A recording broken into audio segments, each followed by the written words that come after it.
Giữa lúc chiến trường sôi sục, ông Putin yêu cầu cập nhật tình hình xung đột khi bất ngờ thăm hai vùng lãnh thổ Ukraine. Theo chuyên gia, hoạt động radar được phát hiện ở khu vực phía nam Ukraine do Nga kiểm soát. Video Nga giáng đòn mạnh vào các vị trí của Ukraine. Anh Quốc nhận định có khả năng thực tế là Nga đang giảm quân số ở khu vực Donbass. Ở diễn biến khác, Ngoại trưởng Nhật khẳng định nhóm G7 đang đoàn kết hơn bao giờ hết trước các thách thức. Đáng chú ý, số lần Nhật Bản chống máy bay Nga tiếp cận không phận năm 2022 thấp nhất trong thập kỷ qua. Hội đồng Bảo an Liên Hợp Quốc tiếp tục chia rẽ do vấn đề Triều Tiên. Hàn Quốc tiếp tục cảnh báo Triều Tiên dùng trái phép khu công nghiệp chung. Nhóm tác chiến tàu sân bay Mỹ vẫn ở Biển Đông khi khu trục hạm Trung Quốc tiếp tục tuần tra huấn luyện. Bắc Kinh nói gì về vụ doanh nhân Úc bán thông tin cho gián điệp Trung Quốc? Một số tin tức không kém phần quan trọng. Hàng trăm người dân Pháp đập xong nồi biểu tình khi ông Macron phát biểu trên TV. Tổng thống Israel kêu gọi người dân đoàn kết trong ngày tưởng niệm Holocaust. Colombia kết hợp khoa học với tri thức tổ tiên để thúc đẩy phát triển địa phương. Peru làm sống lại truyền thống đếm ngược đến ngày đồng chí của người Inca. The Challenge, bộ phim đầu tiên được quay trên vũ trụ ra mắt tại Moscow. Tất cả sẽ được gửi đến quý vị ngay sau đây. Chào mừng quý vị đến với chương trình tin quốc tế. Thưa quý vị, trong một động thái bất ngờ, Tổng thống Nga Vladimir Putin ngày 18 tháng 4 đã đặt chân lên đất Ukraine, thăm các vùng Kherson và Luhansk để gặp gỡ các viên tướng chỉ huy. Theo TASS, chuyến đi không được lên kế hoạch trước. Điện Kremlin cho biết trong một tuyên bố, chỉ huy tối cao của các lực lượng vũ trang Nga đã đến thăm trụ sở của nhóm quân sự Dnipro ở khu vực Kherson miền Nam, cũng như trụ sở của lực lượng vệ binh quốc gia Nga ở khu vực Luhansk phía miền Đông. Theo Daily Mail, chuyến thăm đánh dấu lần đầu tiên ông Putin đến tỉnh Kherson và tỉnh Luhansk kể từ khi chiến sự nổ ra. Nhà lãnh đạo đã nghe báo cáo thực địa từ nhiều tướng lĩnh cấp cao. Điều quan trọng là tôi muốn nghe quan điểm của giới chỉ huy về diễn biến tình hình và trao đổi thông tin cần thiết, Tổng thống Nga nói trong cuộc họp. Theo CNN, khi gặp các tướng lĩnh ở Kherson, ông Putin đã yêu cầu tướng Mikhail Yurievich Teplitsky bày tỏ quan điểm, đồng thời nói rằng ông Teplitsky đã ở tiền tuyến trong một thời gian dài và báo cáo rất chi tiết. Theo Bộ Quốc phòng Anh, ông Teplitsky dù từng bị sa thải khi tham gia chiến dịch quân sự ở Ukraine, nhưng gần đây đã được bổ nhiệm với vai trò quan trọng ở chiến trường Đông Âu. Guardian bình luận, động thái cho thấy căng thẳng nội bộ gay gắt về cách tiếp cận của Nga về xung đột. Trong bản cập nhật tình báo đăng trên Twitter ngày 16 tháng 4, Bộ Quốc phòng Anh nhận định tướng Teplitsky có lẽ là một trong số ít các tướng lĩnh cấp cao nhận được sự tôn trọng rộng rãi của binh lính cấp dưới. Bộ này cho biết, sự nghiệp đầy sóng gió của ông cho thấy căng thẳng gay gắt giữa các phe phái trong Bộ Tổng tham mưu Nga về cách tiếp cận ở Ukraine. Khó có khả năng nhiệm vụ của ông Teplitsky sẽ chỉ giới hạn trong các đơn vị lực lượng nhảy dù Nga, VDV. Trong những ngày gần đây, VDV đã nối lại sứ mệnh quan trọng trong chiến dịch giành quyền kiểm soát Bakhmut và có khả năng thực hiện nhiệm vụ mới, tích hợp với các bệ phóng tên lửa nhiệt áp TOS-1A trong khu vực Crimea. Guardian trích đánh giá của Bộ Quốc phòng Anh. Kherson, Zaporizhia, Luhansk và Donetsk là 4 khu vực mà ông Putin tuyên bố sáp nhập vào năm ngoái sau các cuộc trưng cầu dân Ý. Động thái bị Kiev và nhiều nước phương Tây chỉ trích. Theo Reuters, lực lượng Nga chỉ kiểm soát 1/4 khu vực này. Vào tháng 11 năm ngoái, quân đội Nga đã rút quân khỏi thành phố Kherson, thủ phủ của khu vực, và đang củng cố lực lượng ở bờ đông sông Dnipro, đề phòng một cuộc phản công của Ukraine. Sau khi xung đột nổ ra, trong khi nhiều nhà lãnh đạo phương Tây đã tới Kiev để hội đàm với Tổng thống Zelensky, thì ông Putin hiếm khi đến thăm các khu vực thuộc Ukraine mà Nga kiểm soát. Hồi tháng trước, ông đã đến thăm bán đảo Crimea và thành phố Mariupol ở phía đông nam của vùng Donetsk. Giữa lúc ấy, một chuyên gia phát hiện thấy hoạt động bất thường ở khu vực do Nga kiểm soát ở miền nam Ukraine và biển Azov, theo Sky News ngày 18 tháng 4.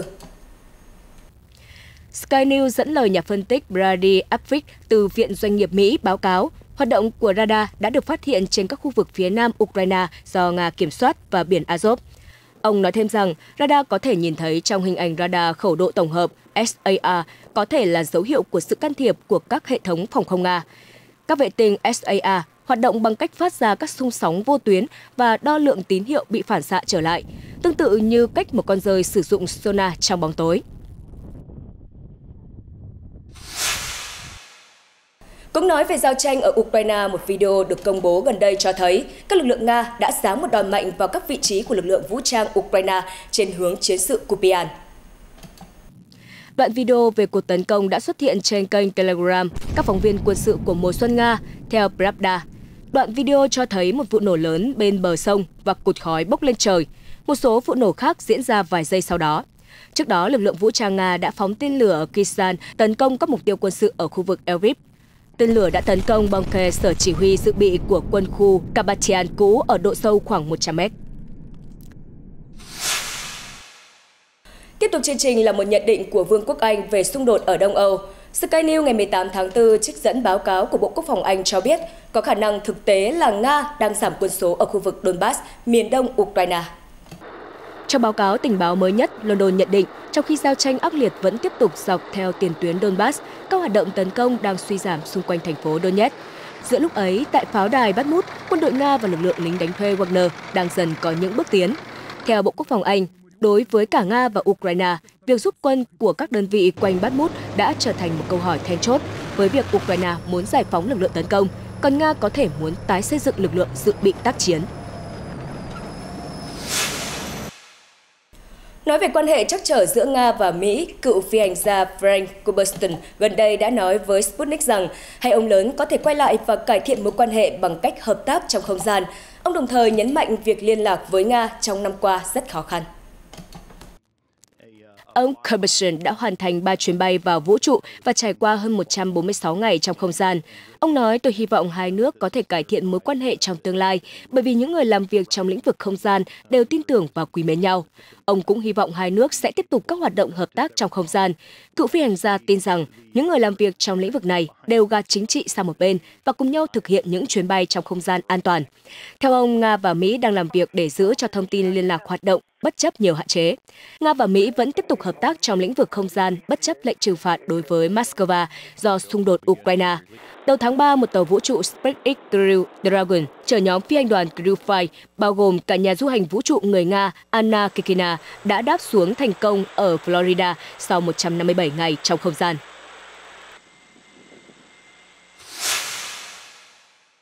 Chuyển sang tình hình ở các khu vực khác, theo Reuters, Ngoại trưởng Nhật Bản ngày 18 tháng 4 khẳng định nhóm G7 đang đoàn kết hơn bao giờ hết. Trong tuyên bố chung, các nhóm nền kinh tế công nghiệp phát triển lên tiếng chỉ trích Trung Quốc gia tăng áp lực lên đảo Đài Loan và mối đe dọa hạt nhân của Nga. Trong buổi họp báo sau cuộc họp của các ngoại trưởng G7 tại thị trấn Karuizawa của Nhật Bản, các nước nhất trí rằng hòa bình và an ninh ở eo biển Đài Loan là rất quan trọng. G7 muốn kêu gọi Trung Quốc hành động như một thành viên có trách nhiệm của cộng đồng quốc tế và thông qua đối thoại, chúng tôi sẵn sàng tạo mối quan hệ mang tính xây dựng và ổn định với Trung Quốc, ông Hayashi nói. Thông cáo chung của G7 nhấn mạnh trọng tâm của cuộc họp kéo dài 3 ngày là các vấn đề về sự can thiệp quân sự của Nga và lo ngại về hành động tương tự của Trung Quốc đối với Đài Loan, theo Reuters.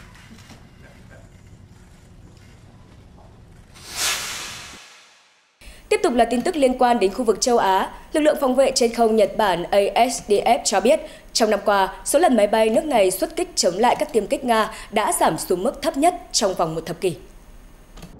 NHK hôm 18 tháng 4 dẫn thông tin do Bộ Quốc phòng Nhật Bản công bố, cho biết dàn máy bay phản lực của ASDF đã nhận lệnh xuất kích gần 780 lần để chống lại máy bay nước ngoài tiếp cận không phận Nhật Bản trong năm tài khóa 2022, tức giảm 23% so với năm 2021.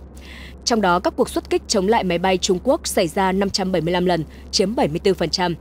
Đáng chú ý, số lần Tokyo triển khai tiêm kích xua đuổi máy bay Nga trong năm ngoái là 150 lần, giảm hơn 40% so với một năm trước đó.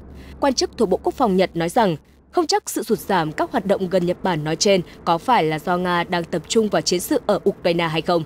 Các quan chức lưu ý thêm, cả Nga và Trung Quốc đều hoạt động tích cực ở không phận gần Nhật Bản. Hai quốc gia này cũng đã triển khai oanh tạc cơ tiến hành các chuyến bay chung trong khu vực trong năm tài khóa 2022. Bộ Quốc phòng Nhật cũng báo cáo 53 vụ ứng phó với vật thể bay không xác định và các tình huống khác, đồng thời lưu ý những vụ việc trên vẫn đang tiếp diễn. Sự việc khinh khí cầu nghi do thám của Trung Quốc trên lãnh thổ Mỹ hồi đầu năm nay cũng thúc đẩy ASDF tăng cường đề phòng các vật thể không xác định. Bộ Quốc phòng Nhật tuyên bố sẽ cố gắng thu thập thông tin và tăng cường giám sát các vật thể đáng nghi, bao gồm khinh khí cầu do thám của nước ngoài. Ở diễn biến khác, Hội đồng Bảo an Liên Hợp Quốc đã nhóm họp về vụ phóng tên lửa đạn đạo xuyên lục địa mới Hwasong-18 của Bình Nhưỡng hồi tuần trước. NHK bình luận, bất chấp Liên Hợp Quốc kêu gọi xoa dịu căng thẳng, Triều Tiên vẫn không ngừng có động thái khiến nhiều nước quan ngại. Một số đại sứ bao gồm Mỹ và Nhật Bản đã đổ lỗi diễn biến trên xảy ra là do Trung Nga không hành động đủ mạnh mẽ. Đại sứ Mỹ tại Liên Hợp Quốc Linda Thomas-Greenfield nói rằng Hội đồng Bảo an phải làm mọi thứ trong quyền hạn của mình để ngăn Triều Tiên tiến hành các vụ phóng phi pháp trong tương lai hoặc thúc đẩy thử nghiệm hạt nhân lần thứ 7. Bà gay gắt cho rằng có hai thành viên của Hội đồng vẫn đang bảo vệ Triều Tiên là Trung Quốc và Nga. Đại sứ của hai nước này đã dùng quyền phủ quyết của mình ngăn các nghị quyết tăng cường trừng phạt Bình Nhưỡng. Đại sứ Nhật Bản tại Liên Hợp Quốc Ashikaga Kimihiro nói rằng việc Hội đồng Bảo an bị kiềm chế, không thể thực thi quyền lực đã ảnh hưởng uy tín của tổ chức này. Trong khi đó, Đại sứ Trung Quốc Trương Quân nhận định các cuộc tập trận quân sự của Mỹ quanh bán đảo Triều Tiên là nguyên nhân chính dẫn đến căng thẳng. Đại sứ Nga Vasily Nebenzia cáo buộc Mỹ thúc đẩy các cuộc họp ở Hội đồng Bảo an với mục đích thuần túy là tuyên truyền. Trước hàng loạt chỉ trích từ Mỹ và đồng minh, quan chức thuộc Đảng Lao động cầm quyền Triều Tiên Ri Byung-chol nhấn mạnh các nỗ lực phát triển vũ khí của Bình Nhưỡng là hợp pháp với mục tiêu nâng cao năng lực phòng thủ. Trong khi đó, căng thẳng ngày càng phủ bóng bán đảo Triều Tiên khi Bộ Thống nhất Hàn Quốc hôm 17 tháng 4 tiếp tục phản đối việc Bình Nhưỡng vận hành trái phép khu công nghiệp chung đã đóng cửa ở phía Bắc Triều Tiên. Phía Seoul khẳng định sẽ tiến hành các biện pháp cần thiết để buộc Bình Nhưỡng chịu trách nhiệm, dù có mất nhiều thời gian đi chăng nữa. Thông điệp trên được Bộ Thống nhất Hàn Quốc đưa ra giữa lúc truyền thông đưa tin Triều Tiên đã vận hành 30 nhà máy ở khu công nghiệp phức hợp Kaesong đặt tại thành phố biên giới cùng tên dù không được phép. Theo hãng thông tấn Yonhap, một quan chức thuộc Bộ Thống nhất Hàn Quốc chia sẻ với báo giới với điều kiện giấu tên. Đúng là có nhiều công nhân Triều Tiên hoạt động quanh khu công nghiệp hơn so với thời điểm trước đó. Tuy nhiên, người này không cung cấp thông tin cụ thể. Vị quan chức nói thêm rằng chính phủ đang xem xét các hành động pháp lý chống lại việc Bình Nhưỡng vi phạm quyền lợi của các công ty Hàn Quốc. Dù có mất nhiều thời gian, chính phủ Hàn Quốc vẫn quyết tâm buộc Triều Tiên chịu trách nhiệm và đền bù thỏa đáng sau hành động trái phép của mình. Người này nhấn mạnh. Tuần trước, Bộ trưởng Thống nhất Hàn Quốc Kawon Jang-si cho biết ông cảm thấy tiếc khi Triều Tiên sử dụng trái phép tài sản Hàn Quốc để lại ở khu công nghiệp. Ông cũng thề sẽ tiến hành mọi biện pháp có thể để buộc chế độ bí ẩn phải chịu trách nhiệm. Bên cạnh đó, Seoul sẽ tiếp tục theo dõi các hành vi vi phạm của Bình Nhưỡng tại khu công nghiệp phức hợp. Theo Yonhap, một số hình ảnh và video do truyền thông Triều Tiên đăng tải gần đây cho thấy các xe buýt của Hàn Quốc từng dùng để chở công nhân Triều Tiên đến khu nhà máy đã xuất hiện trở lại trên đường phố Bình Nhưỡng và Kaesong sau khi bị ngừng hoạt động vào năm 2016. Được biết, Hàn Quốc đã đóng cửa khu công nghiệp chung nói trên vào năm 2016 để phản đối các vụ thử tên lửa tầm xa và hạt nhân của Triều Tiên, dù nơi đây từng là biểu tượng cho nỗ lực hòa giải quan hệ liên triều. Trang mạng chuyên về tin tức hàng hải USNI News cập nhật tình hình ở Thái Bình Dương cho thấy các khí tài của hai ông lớn Mỹ-Trung vẫn đang quần thảo khu vực. Trong đó, nhóm tác chiến tàu sân bay Nimitz của Mỹ vẫn đang ở Biển Đông và nhóm tàu đổ bộ Makin Island hoạt động ở Biển Sulu. Trong khi đó, nhóm tác chiến tàu sân bay Sơn Đông của Hải quân Trung Quốc tiếp tục nhiệm vụ tuần tra huấn luyện ở Thái Bình Dương. Theo USNI News, nhóm tác chiến tàu sân bay Nimitz đang ở Biển Đông và tiến hành các đợt huấn luyện trên mặt nước, trên không và dưới biển, cũng như thực hiện các chuyến bay với máy bay cánh quay và cánh cố định. Đô đốc Christopher Sweeney, chỉ huy của nhóm tác chiến chia sẻ, nhóm tác chiến tàu sân bay Nimitz đã hoàn thành cam kết với các đồng minh và đối tác trong khu vực. Với việc luôn duy trì sự hiện diện tại đây, chúng tôi sẽ củng cố khu vực tự do và mở rộng, đồng thời duy trì trật tự quốc tế dựa trên luật lệ. Đây là lần thứ 3 nhóm tàu Nimitz hoạt động ở Biển Đông khi được triển khai đến Ấn Độ Dương, Thái Bình Dương. Hồi đầu tháng 4, nhóm tàu đã tham gia cuộc tập trận ba bên với lực lượng phòng vệ Nhật Bản và Hải quân Hàn Quốc ở Biển Hoa Đông. Trong khi đó, nhóm tác chiến sẵn sàng đổ bộ Makin Island đang ở Philippines, tham gia cuộc tập trận Balikatan song phương diễn ra từ ngày 11 tháng 4. Hoạt động này có sự tham gia của hơn 17.500 lính từ nhiều nước. Hồi cuối tuần trước, nhóm tàu đã tập trận với Hải quân Philippines ở ngoài khơi Palawan ở Biển Sulu. Theo USNI News, Nhật Bản đang theo dõi nhóm tác chiến tàu sân bay Sơn Đông của Trung Quốc. Văn phòng tham vấn liên quân thuộc Bộ Quốc phòng Nhật Bản đã công bố vị trí của nhóm tàu, cùng với tổng số chuyến bay mà chúng đã tiến hành từ ngày 10 tháng 4 đến ngày 16 tháng 4. Theo đó, nhóm tác chiến tàu sân bay Sơn Đông đã tiến hành 140 vụ phóng và đáp tiêm kích J-15. Bên cạnh đó, có 70 máy bay trực thăng cất và hạ cánh trong thời gian trên. Tiêm kích của lực lượng phòng vệ Nhật Bản đã xuất kích đối phó các hoạt động của J-15.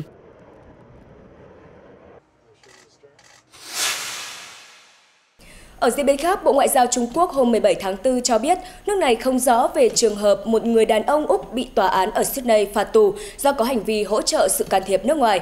Theo Reuters, người này bị cáo buộc nhận tiền từ gián điệp Trung Quốc. Ông Cicero được cho là đã trở lại Úc trong năm nay với một danh sách mua sắm gồm những ưu tiên do thám được các đặc vụ Trung Quốc đưa cho. Theo cáo trạng, ông Cicero nhận chỉ thị từ hai đặc vụ Trung Quốc có mật danh là Ken và Evelyn. Tòa án cho biết bản danh sách của ông Cicero đã bị cơ quan tình báo Úc phát hiện. Ông Cicero, giám đốc marketing 55 tuổi, bị bắt ở thị trấn ven biển Bondi, bang New South Wales vào hôm 14 tháng 4 và là người thứ hai bị điều tra theo luật chống can thiệp nước ngoài của Úc. Luật này hình sự hóa hoạt động giúp nước ngoài can thiệp vào vấn đề chủ quyền hoặc lợi ích quốc gia Úc.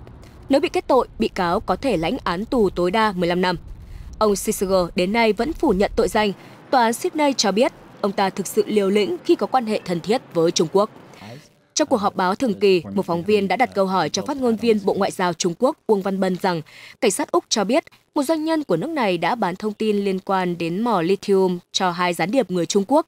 Bộ Ngoại giao Trung Quốc có bất kỳ thông tin nào liên quan đến vụ việc trên hay không? Phát ngôn viên Uông Văn Bân trả lời, tôi chưa biết đến sự việc mà bạn đề cập. Liên quan đến cuộc xung đột ở Sudan, sự hiện diện của quân đội Ai Cập ở quốc gia Bắc Phi này đang gây ra nhiều nghi hoặc. Tổng thống Ai Cập Abdel Fattah al-Sisi hôm 17 tháng 4 khẳng định quân đội nước này đến Sudan để tập trận, chứ không hỗ trợ bất kỳ bên nào trong cuộc đụng độ đang rung chuyển Sudan. Reuters cho biết đụng độ đã nổ ra giữa quân đội Sudan và lực lượng hỗ trợ nhanh, gọi tắt là ASF, vào ngày 15 tháng 7. ASF chia sẻ một đoạn video cho thấy quân đội Ai Cập đã đầu hàng họ ở thị trấn Mirawi, thuộc phía Bắc Sudan. Khu vực này nằm giữa thủ đô Khartoum của Sudan và biên giới của nước này với Ai Cập. Đoạn video cho thấy một số người đàn ông mặc quân phục ngồi xổm trên mặt đất và nói chuyện với các thành viên của ASF bằng phương ngữ Ả Rập của Ai Cập. Trong bài phát biểu trên truyền hình nhà nước, Tổng thống Ai Cập Sisi cho biết ông đã chủ trì cuộc họp của Hội đồng Lực lượng Vũ trang tối cao vào tối ngày 17 tháng 4 và đang liên lạc với ASF để đảm bảo an toàn cho các binh sĩ Ai Cập ở Sudan. Lãnh đạo ASF, tướng Mohammed Hadam Dagalo, nói với Sky News Arabia TV rằng các binh sĩ Ai Cập vẫn an toàn. ASF đã cung cấp thức ăn, nước uống và sẵn sàng tạo điều kiện để họ về nước. Ông Sisi cũng cho biết Ai Cập thường xuyên liên lạc với quân đội Sudan và ASF để khuyến khích đôi bên đạt được thỏa thuận ngừng bắn.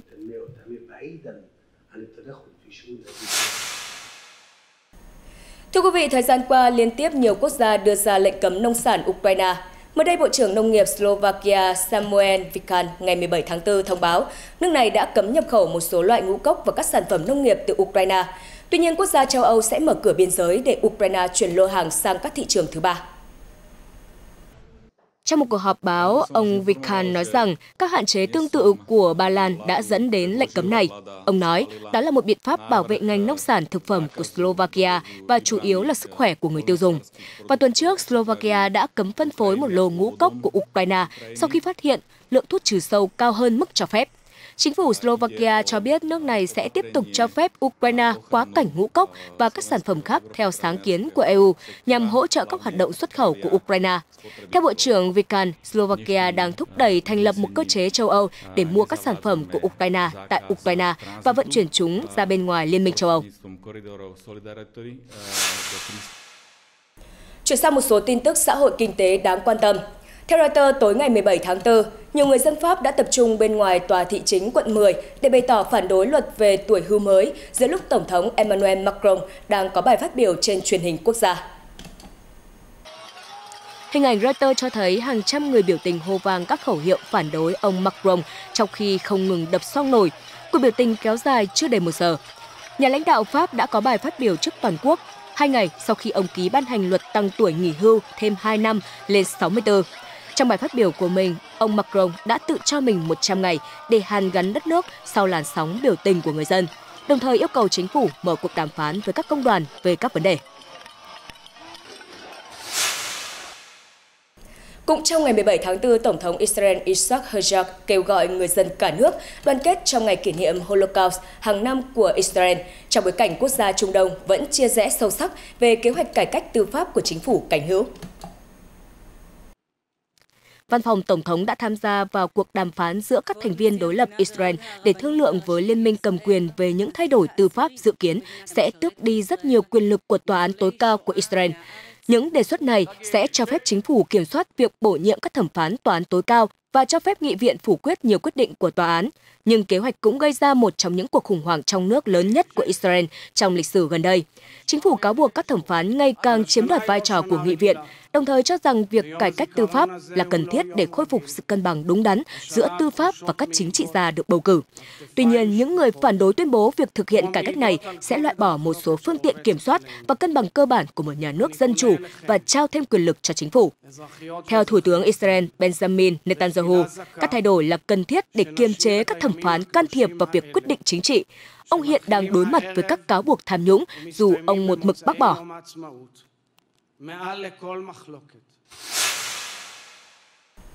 Sáng ngày 17 tháng 4, 60 người tị nạn từ 2 chiếc thuyền trên vùng Địa Trung Hải đã được cứu và đưa đến Malta. Đây là lần nhập cảnh lớn nhất của người di cư đến đảo này trong nhiều tháng qua. Các nhân chứng cho biết, người tị nạn được đưa lên một con tàu buôn từ Malta đến Libya, theo chỉ dẫn của cơ quan cứu hộ Malta. Vụ cứu hộ xảy ra chỉ vài ngày sau khi Malta bị chỉ trích vì không cứu người di cư trong vùng tìm kiếm và cứu hộ của nước này. Chính phủ Malta và lực lượng vũ trang vẫn chưa phản ứng với các chỉ trích. Vào đầu tháng 4, Tommaso Forti, một chính trị gia người Italy đã phản ứng gay gắt sau khi Malta không cứu khoảng 400 người di cư trên một chiếc tàu đánh cá trong vùng tìm kiếm và cứu hộ của họ. Cuối cùng, những người di cư đã được đưa đến Italy. Lực lượng vũ trang của Malta nói rằng họ không nhận được yêu cầu cứu hộ từ những người trên tàu. Số lượng người di cư nhập cảnh vào Italy đã tăng đáng kể trong năm nay. Theo dữ liệu của chính phủ Italy, đã có hơn 34.000 người nhập cảnh đến đất nước này trong năm 2023, so với con số 8.600 trong cùng kỳ năm ngoái. Malta phủ nhận đã làm ngơ trước các yêu cầu cứu hộ. Tuy nhiên, theo dữ liệu từ Cơ quan Cao ủy Liên Hợp Quốc về vấn đề tị nạn UNHCR, Malta chỉ tiếp nhận được một người di cư được cứu trong năm nay. Ngày 14 tháng 4, chính phủ Colombia đã phát động một cuộc thám hiểm khoa học tại một vịnh vẫn còn bí ẩn với giới chuyên gia, mục tiêu nhằm chia sẻ kiến thức với cộng đồng người bản địa và thúc đẩy sự phát triển khu vực. Theo Reuters, chuyến thám hiểm nhằm khám phá sự đa dạng sinh học biển của vịnh Tucacas, một khu vực gần biên giới với Venezuela mà vẫn còn là ẩn số với cộng đồng khoa học Colombia. Nhiều thành viên của cộng đồng bản địa gần đó đã tham gia chuyến thám hiểm để trao đổi kiến thức tổ tiên của họ về khu vực và tận dụng những phát hiện khoa học cho phát triển kinh tế xã hội. Kiến thức có thể đến từ các nền văn hóa bản địa sống ở vùng Wayuu và đến từ khoa học hiện đại. Bộ trưởng Bộ Khoa học và Công nghệ Colombia Arturo Luna cho biết tại sự kiện khởi động chuyến thám hiểm. Theo Reuters, hành trình khám phá sẽ kéo dài 15 tháng, bắt đầu từ giữa tháng 4. Đây là cơ hội để Colombia khám phá các tài nguyên mới và tận dụng kiến thức của các cộng đồng bản địa để thúc đẩy phát triển kinh tế và văn hóa trong khu vực.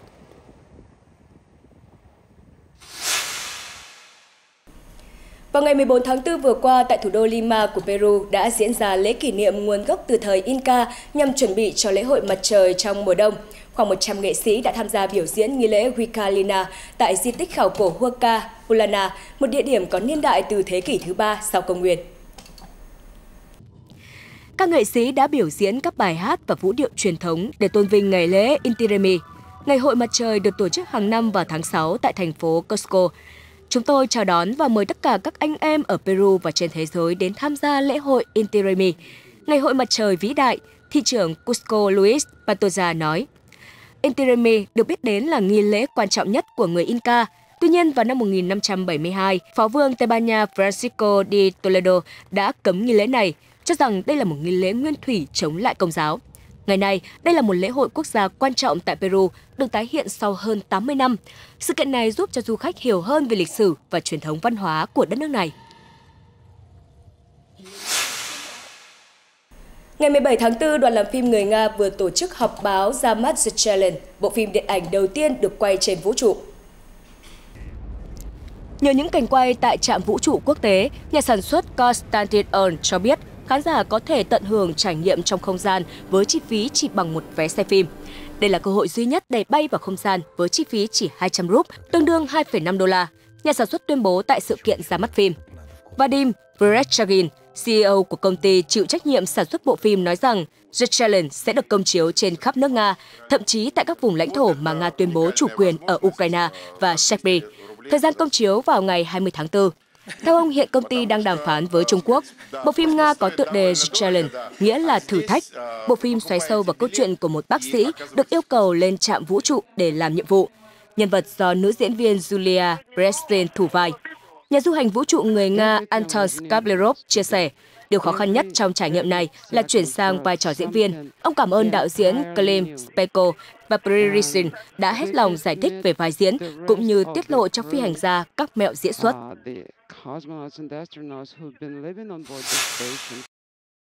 Thưa quý vị, khi nền kinh tế Trung Quốc phục hồi nhanh chóng, các tuyến du lịch giữa đặc khu Hồng Kông và thành phố Thâm Quyến trở nên nhộn nhịp hơn, đặc biệt sau khi chính quyền nới lỏng các hạn chế đi lại.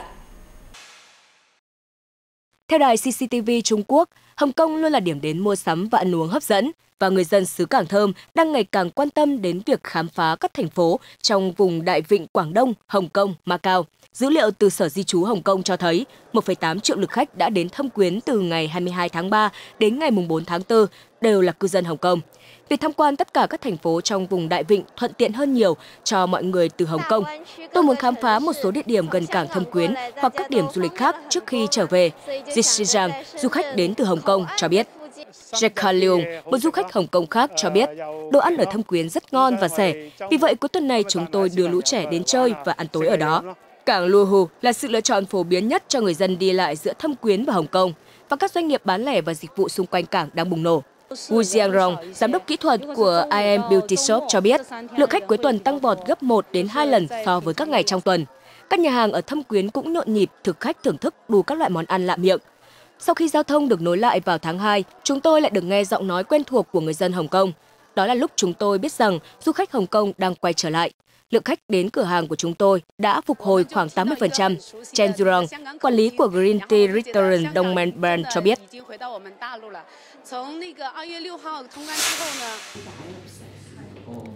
Viên hồng ngọc 55,22 carat lớn nhất thế giới sẽ được hãng Sotheby's ở New York bán đấu giá vào tháng 6 tới.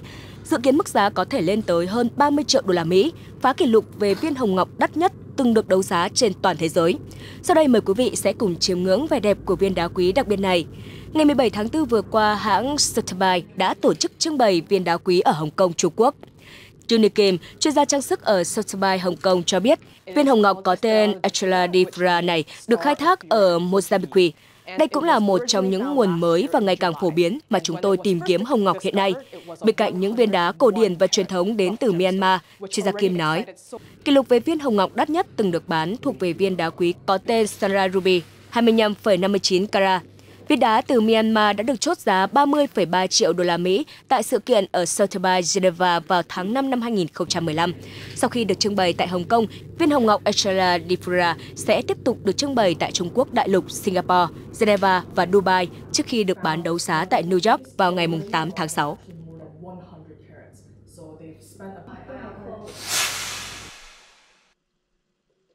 Một đoàn thám hiểm khoa học Ecuador đã phát hiện một rạn san hô chưa từng được biết đến ở ngoài khơi quần đảo Galapagos của nước này. Thông tin được Reuters trích dẫn thông báo của Bộ Môi trường Ecuador. Trong một bài đăng trên Twitter, Bộ trưởng Môi trường Ecuador Jorge Davalos cho biết rạn san hô hoàn toàn nguyên sơ mới được phát hiện dài 2 km, nằm dưới độ sâu 400 m, trên đỉnh của một ngọn núi ngầm. Galapagos một lần nữa làm chúng ta ngạc nhiên về hệ sinh thái phong phú ở đây, vị quan chức cảm thán. Theo các nhà khoa học, rạn san hô duy nhất còn tồn tại ở Galapagos sau hiện tượng El Nino vào năm 1982-1983 là rạn san hô Wellington, chạy dọc theo bờ biển đảo Darwin. Bộ Môi trường Ecuador cho rằng phát hiện mới đã chứng minh vùng biển của quần đảo Galapagos vẫn còn chứa đựng các rạn san hô khác. Nhà nghiên cứu biển Stuart Bates, người tham gia cuộc thám hiểm nói, chúng tôi chưa từng tìm thấy rạn san hô nào lớn và phát triển ở độ sâu như vậy. Rạn san hô này ít nhất đã vài nghìn năm tuổi. Ecuador năm ngoái đã mở rộng khu bảo tồn biển ở Galapagos thêm 60.000 km về phía Bắc, nâng tổng diện tích toàn khu lên 198.000 km, tạo thành hành lang nối dài tới vườn quốc gia đảo Cocos của Costa Rica nhằm bảo tồn các loài sinh vật biển, nhất là các loài động vật di cư có nguy cơ tuyệt chủng. Galapagos sở hữu hệ sinh thái tự nhiên đa dạng và phong phú. Đây là nơi đã truyền cảm hứng cho sự ra đời, thuyết tiến hóa của nhà khoa học Charles Darwin. Liên đoàn bóng đá thế giới FIFA hôm 17 tháng 4 xác nhận Argentina chính thức thay thế Indonesia trở thành chủ nhà giải vô địch bóng đá U20 thế giới. FIFA cuối tháng trước đã tước tư cách đăng cai của Indonesia do vấn đề liên quan đến tuyển U20 Israel, một trong những đội đủ điều kiện tham dự vòng chung kết. Cơ quan quản lý bóng đá thế giới cho rằng Indonesia đã để yếu tố chính trị tác động đến thể thao khi chính quyền đảo Bali từ chối sự hiện diện của các cầu thủ Israel. Liên đoàn bóng đá Argentina sau đó đã nộp đơn dự thầu tổ chức World Cup U20. Trong cuộc họp báo hôm 17 tháng 4, Chủ tịch FIFA Gianni Infantino cho biết, việc giải đấu năm nay diễn ra ở một đất nước sống và thở cùng môn bóng đá sẽ là nguồn cảm hứng lớn cho các ngôi sao trẻ. Theo cơ quan quản lý bóng đá thế giới, lễ bốc thăm World Cup U20 2023 sẽ được tổ chức vào thứ Sáu tới, 21 tháng 4, tại trụ sở FIFA ở thành phố Zurich, Thụy Sĩ. Giải đấu dự kiến khởi tranh từ ngày 20 tháng 5 đến ngày 11 tháng 6. Argentina từng đăng cai World Cup U20 vào năm 2001.